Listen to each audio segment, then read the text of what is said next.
Your wife is a German speaker. Well, my children are too, yeah. Does that make you feel uncomfortable? No, because they can speak English, and the whole point about How do you know those people couldn't? Well, maybe they could, but I got the distinct feeling that it certainly wasn't their language of choice. And if you look at the primary school situation in the East End of London, you know, where you've now got schools where a majority don't speak English, doesn't that say to us? You've got doesn't schools... that say to us? Doesn't that say to us that what we want is a sensible, balanced immigration policy, where we want people with skills to come into Britain, but we also want integration in society. Of course we do. And the schools you refer to, the pupils you refer to, are registered and recorded as having English as a second language. They're not registered and recorded as not being able to speak English. That's precisely that sort and of... some of both. Well, yes, but no one's counted them, so your own children would fit in. What is up, everybody? Harry here, and this one's a classic. James O'Brien sitting Nigel Farage down on LBC. And you can feel his strategy wobbling in real time. Yes, it's an older clip, back around the European elections, but I'm bringing it to you because the political class deflection, the BNP associations, the immigration lines about Romanians and foreign languages on trains, none of that. Rhetoric has actually gone away. This is the blueprint. We've got a council candidate tweeting about genetics, a wound-up company owing £120,000 to the taxman, and a very uncomfortable stretch about foreign languages that Farage does not want to be having. If you're new here, get subscribed. This channel actually breaks down what these moments mean. Let's get into it.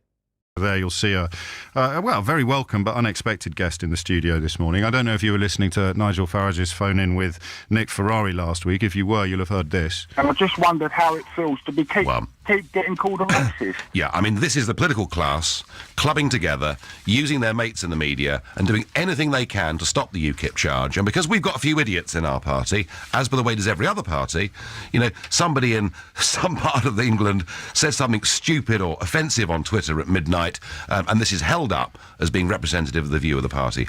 Nigel Farage is with me now. Let's start with today's idiots, shall we? And then move on to what you mean by the political class and their friends in the media. We got John Lyndon Sullivan, I think, overnight. It's emerged, he tweeted, he's a councillor of yours in Gloucestershire.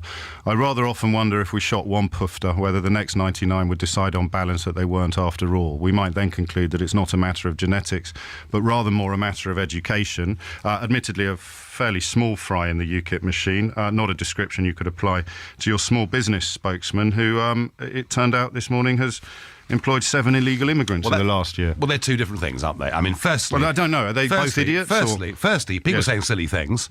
Yeah, of course, we've had more of it than we would like. But hey, hang on a second. What's going on in the other parties? I mean, we just got the news... I'll ask them when they're here, Nigel, but I'm talking about your party today. That's the point. Nobody ever does ask them, and that's the point I'm making, is I'm perfectly happy for us to have a debate about our idiots and our people who are offensive. So what happens to John Lyndon Sullivan, then, for that tweet? He's not a councillor, is he? He's a council candidate. I think he's already in the council. Is he? I don't know. I haven't heard of his name. Well, he's got your party's name on his ballot paper. I haven't heard of... Well, there's a big difference between being on the ballot paper and being an elected councillor. You know, one comes after the other. He is an He is an elected councillor. Is he? Fine. I didn't know that. We have had people... So what happens to him now? He will face a disciplinary charge of whether he's brought the party into disrepute. That was on the 17th of February. Was it? I don't know. OK. What about the small business spokesman who employs 7 illegal immigrants? Well, I think be a little bit careful on that story. You know, he founded a business which he's no longer a director of. His sons run it. They have got a big row going on. He resigned, to be clear, as a director of the company 3 days after the immigration raid. Yeah, I know that. Yeah. He's resigned as a director. After the immigration raid. He's not running, but he wasn't responsible for the day-to-day running of it. However, I've spoken to him this morning. He says they made checks and they are in dispute with the immigration authorities and they've gone to appeal. So we'll have to see how that plays out. But that doesn't make him an idiot, you know. What does it make him? Well, we don't know. You know, let's find out what happens here. Maybe somebody in his business has made a mistake. I do not believe for a moment he would have done that. Seven mistakes. I do not believe for a moment he would have done that, knowing that he was running as a candidate for us in the European elections. My argument, James, is this. Wherever we have found people who have had extreme, racist, unpleasant views, we've unceremoniously got rid of them. Furthermore, I've tried to protect the party by making absolutely clear that anybody that had previously been a member of the BNP or organisations like that cannot even join as a member. And to hold up the views of a handful of people as being representative of UKIP, frankly, isn't the truth.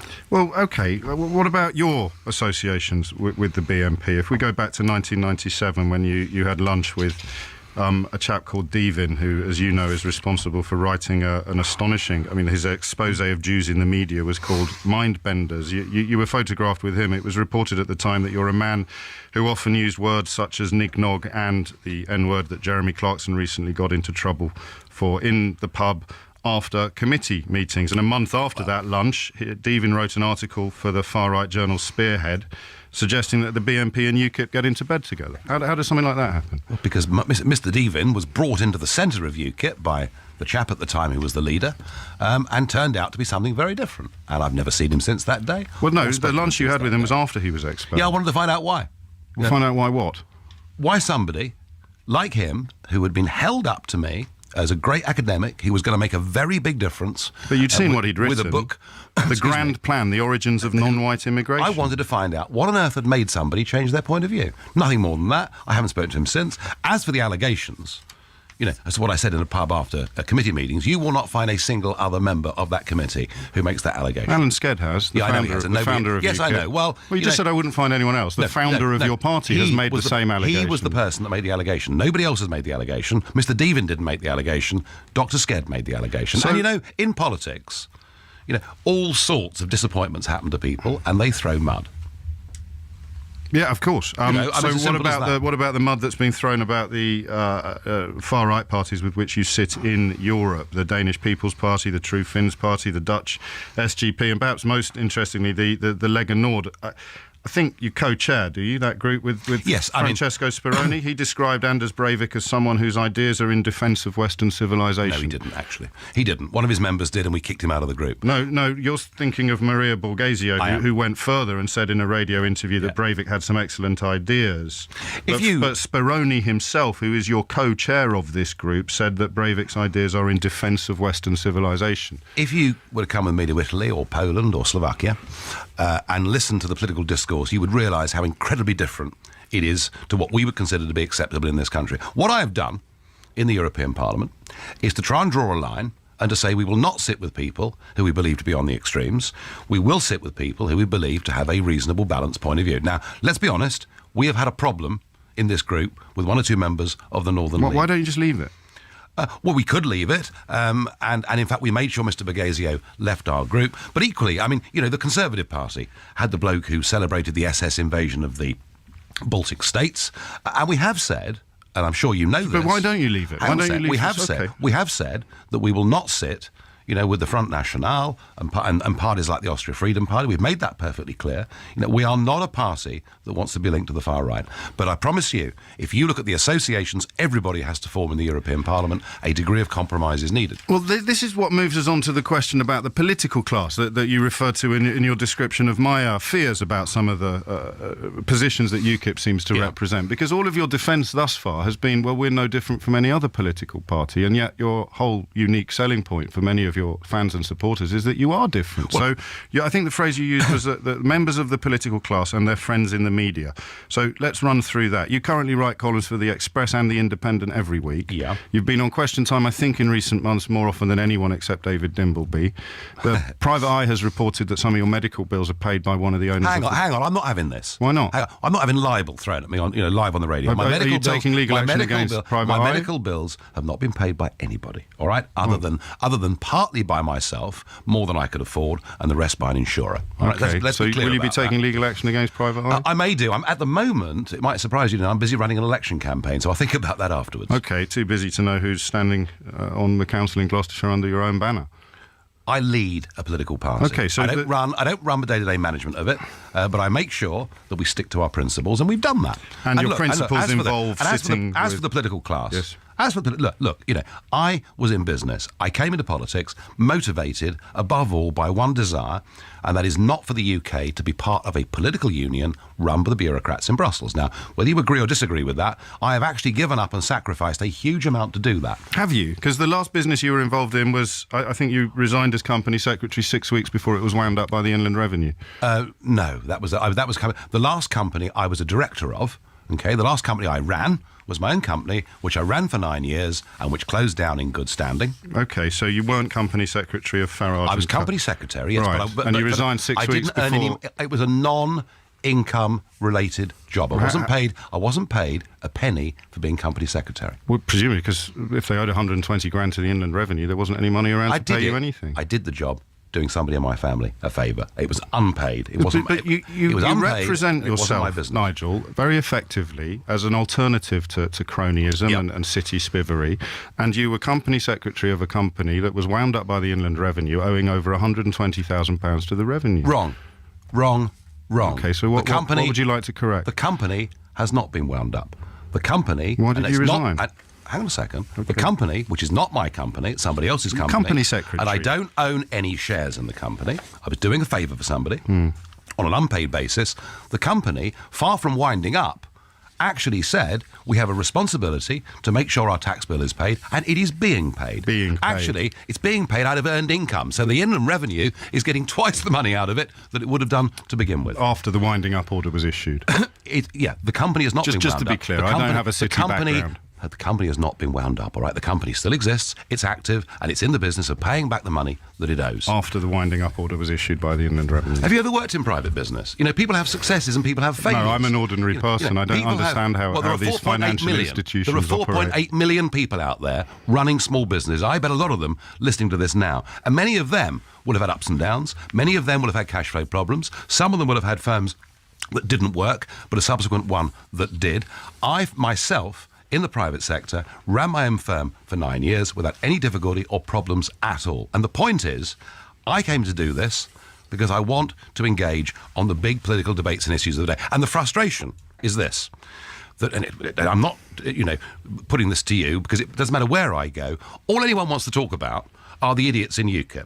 There's never a conversation about the idiots in the Labour Party, the 5 councillors who've just resigned on racism charges in Middlesbrough. To be honest, I never hear you say anything else when you're questioned about your own party. And the problem is, we're not having a debate about the European Union. But people aren't worried that the Labour Party or the Conservative Party is spreading racist propaganda. Well, why have the Conservative Party got a former BNP activist standing for them in Lincolnshire? Will you ask the Conservative? Of course I will, absolutely. No, but you won't, you see, because now nobody you're calling me a liar. Of course, nobody ever does ask those questions. I've answered your question. The reason why it doesn't possess the same urgency as the UKIP conversation does is the question of quantity. There is simply not the avalanche of bigotry emerging from other parties that emerges from yours. Oh, yes, there and is. B, perhaps more pertinently for you then, there is not a fear abroad afoot. There is not a fear in the country. The opinion polls do not report significant swathes of the nation who are fearful, possibly wrongly, Nigel, that your party represents deeply divisive and racist ideas. If you'd let me finish, let me just move on then to that invitation to go overseas and listen to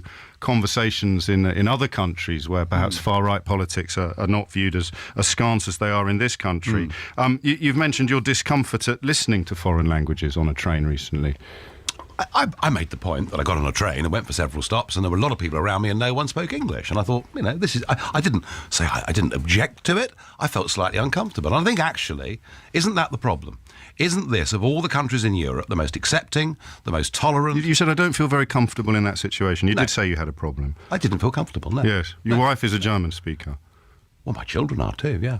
Does that make you feel uncomfortable? No, because they can speak English, and the whole point about How do you know those people couldn't? Well, maybe they could, but I got the distinct feeling that it certainly wasn't their language of choice. And if you look at the primary school situation in the East End of London, where you've now got schools where a majority don't speak English, doesn't that say to us? Doesn't that say to us that what we want is a sensible, balanced immigration policy, where we want people with skills to come into Britain, but we also want integration in society. Of course we do. And the schools maybe you it's refer to, the pupils you refer to, are registered and recorded as having English as a second language. They're not registered and recorded as not being able to speak English. That's precisely that sort And of... some are both. Well, yes, but no one's counted them, so your own children would fit into that category. Well, hopefully, lots of people can speak different languages, but the point I'm making is, do we want to live in an integrated society? No, forgive me. The point you're making is that schools in the East End are full of children who can't speak English. I just want you to recognise that's not true, what you just said. Come from the homes. children who are typified as speaking English as a second language would include your own daughters. Their mother tongue being German. They come from homes where English is most definitely not the first language, and in too many cases is not the language at all. Now look, but no one's counted how many people are in the second category. And it would be a very helpful and useful thing if they did, and perhaps we'd be even more surprised and even more shocked. But the argument or perhaps we'd realise that most bilingual children in this country are children like yours. Well, let's turn it around the other way, shall we? Yes, let's. Let's talk about immigration. Let's talk about Europe. Let's talk about the European elections. I am making one very simple point. We cannot have any form of managed migration into Britain and remain a member of the European Union because we have an open door to nearly 500 million people. And the argument, James, I'm putting is this. We'd be far better to have an immigration policy that didn't, as it currently does, discriminate against engineers from India or doctors from New Zealand in favour of anybody, regardless of skill levels or backgrounds, coming from Southern and Eastern Europe. And that is the great debate. And when Nick Clegg took me on, and I tried to have that debate with him, and he was very reluctant on that particular point to engage. Cameron and Miliband run a country mile away from that debate, and that, I think, is at the heart of our relationship with Europe. Indeed, and I mean, if that was the debate that you'd offered to have on this programme, we'd have it now. But what the caller asked you was why so many people think you're racist. Yeah, well, I think, yes, we've had our idiots. And part of the answer would be, you talk about children who can't speak English as a first language without mentioning it includes includes your own children. I mean, what is racism? Is racism between races? I mean, I was talking about. Don't you know? How can you say you're not something if you don't know what it is? I mean, is race about colour? Is race about race, or is it about nationality? I made a comment there that wasn't intended to say any more that I felt uncomfortable about the rate and pace of change and numbers of people. No, you felt uncomfortable about people speaking foreign languages, despite the fact that presumably your own wife does when she phones home to Germany. Yeah, I don't suppose she speaks it on the train, That's why not? Is she not allowed to? Can't she speak German wherever she wants? And what about the line about not wanting to live next door to Romanians? It's perfectly acceptable for people not to want to... I was asked, if a group of Romanian men moved in next door to you, would you be concerned? What about if a group of German children did? What's the difference? Well, the difference, and you know what the difference is. No, I honestly don't. This is, I think, where the disconnect is between your position and mine. What is the difference? We want an immigration policy based on controlling not just quantity but quality as well. And we have a problem that and unfortunately, those communist countries, which I visited, and I visited the Roma encampments, and I've seen the real poverty that people live in, and we talk about exclusion in society. Go and see, since the fall of communism, what has happened to the Roma communities in those countries. They don't get jobs, they get nowhere to live, and they have been forced, in many cases, to a life of crime. And what has happened with an open door is it's been an open invitation for the traffickers. Now, we all know this is going on. Okay. The Metropolitan Police Trafficking is a crime, of course. Trafficking is a crime. And trafficked people are victims of crime. Yes, and the Metropolitan Police have produced their crime statistics, and they're eye-watering. And I'm saying, let's get a grip on it. I know you're saying that about Romanians, but why can't you understand how many people feel troubled that you're also talking about them? 32 million people are looking for jobs in Europe, and that big clunking fist pointing, saying that they're coming... That was a provocative poster. They're coming for your job. That frightens people. Well, people who are already here working. Sadly, people who my children go to school with. Their parents are troubled by the idea that they're now being demonised and typified. And you gloss so smoothly and so slickly over demonising Romanians and demonising Germans. I'm not demonising anybody. But you just asked you a question about Romanians and you started talking about people traffickers. I'm demonising a political class that has allowed us to have an open door to allow things like this to happen. Okay, so when I say Romanian and you start talking about people traffickers, why didn't you say people are perfectly entitled to feel uncomfortable about living next door to people traffickers, wherever they're from? Why do you say Romanians? I didn't say Romanians. I was asked a question. If a group of Romanian men moved in next to you, would you be concerned? And if you lived in London, I think you would be. Yes.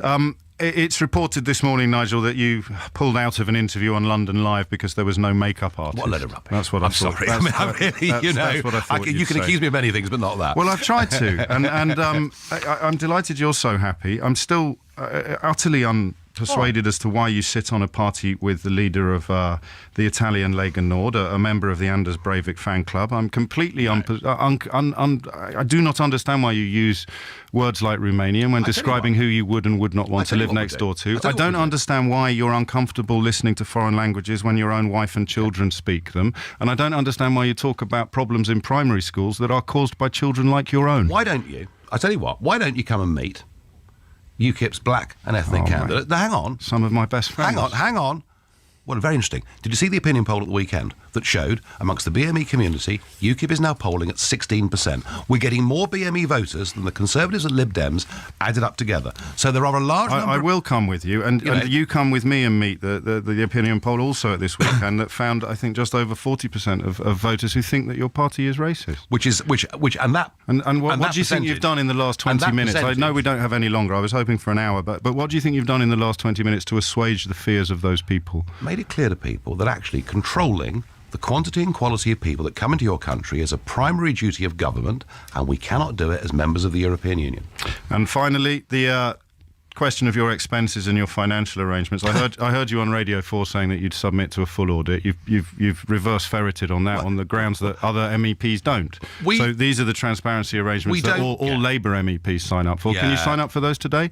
They don't actually. What they do is they have an auditor more than you make sure they spend the money in accordance with the rules. Yes. There are no expenses. But you say that as if there's something wrong with it. They have an auditor to make sure they spend the money in accordance with the rules. Sorry, we have an agreement about timing. You've massively... This is Patrick O'Flynn, UKIP's Director of Communications and former political commentator on the Daily Express. Is this a friend in the media or a member of the political class? There are no expenses. These are allowances, fixed rate allowances, which I've spent in accordance with the rules. So will you go for the audit that all Labour MEPs go for? We will make a decision en masse. Well, yes or no, Nigel, you're in charge. But I'm very suspicious of the word audit used in that context. Are you? Yes, very. Okay. Nigel Farage, many thanks for your time and energy this afternoon. Watch that interview back and count how many times Farage answers a direct question with a different question. That's not a debating style. That's a tell. Every time O'Brien pins him on something concrete, the £120,000 owed to the taxman, the small business spokesman with 7 undocumented workers, the BNP-linked academic he had lunch with, Farage doesn't engage with the specifics. He reframes. He turns "why did this happen" into "why don't you ask the other parties?" That's not answering. That's redirecting the room's attention. And it works because most viewers only half remember the original question by the time he's finished talking. Take the company story. O'Brien lays out the facts plainly. Farage was company secretary of a firm wound up owing over £120,000 to the Inland Revenue. Farage's response is a wall of technicalities. He wasn't paid. He doesn't own shares.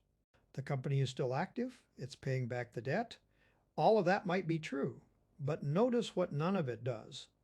It doesn't actually explain why someone who built a political brand on being the anti-establishment, anti-cronyism candidate was sitting inside a company that owed 6 figures to the taxman. The details are a smokescreen for the question, not an answer to it. Then there's the small business spokesman with 7 undocumented workers. Farage's instinct isn't to wait for facts. It's to immediately defend the man's character. I do not believe for a moment he would have done that. That's not scrutiny. That's loyalty dressed up as reasonableness. And it's worth noticing how quickly the benefit of the doubt gets extended to his own people compared to how quickly outsiders get blamed for the same behavior. The line about foreign languages on the train is the moment that tells you something real, because O'Brien doesn't let it go. Farage says he felt uncomfortable, then gets asked point blank whether his own wife speaking German to their kids makes him uncomfortable too, and suddenly the answer has an asterisk on it. That's the whole game. The discomfort was never really about language. It's about which languages, spoken by which people, in which context, and that distinction does a lot of quiet work in how this kind of rhetoric lands with an audience already primed to hear it a certain way. Here's the bigger picture worth sitting with. Farage's entire pitch in this clip is, we're just like every other party. We just get treated worse by the media. But watch what he actually does under pressure. He can't confirm whether a council candidate who tweeted about genetics has even been suspended. He defends the immigration raid business owner before any facts are established. And every BNP adjacent question gets redirected back onto the political class. That's not persecution. That's a pattern of minimizing until the cameras move on to the next segment. And it's a pattern political analysts have kept tracking in how populist figures handle scrutiny more than a decade after this aired. What makes this worth revisiting now isn't nostalgia. It's that the playbook barely changed. Deflect toward the elites, meet a specific accusation with a vague grievance about unfairness. Let discomfort about people do the work an actual policy argument should be doing.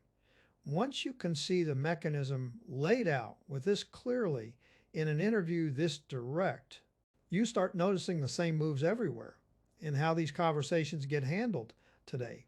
Same deflections, same appeals to persecution, just newer faces running it. If breaking these interviews down like this is useful to you and actually pulling apart the mechanics instead of just reacting to the clip, that's exactly what this channel exists for. So stick around, get subscribed, and I'll keep bringing you the moments worth understanding properly, not just watching.